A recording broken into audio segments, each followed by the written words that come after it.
Install the TingoePOS app, click on it to open, enter the amount you want to transact, click on process transaction, select card type, click on proceed, and then you can scan your card right behind your NFC enabled device. Now enter your PIN and confirm.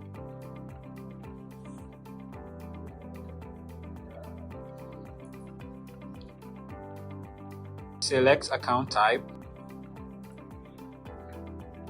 Voila! Transaction approved. Click on download and share to view your receipts. Now you can share to any application of your choice. Share to your friends and customers.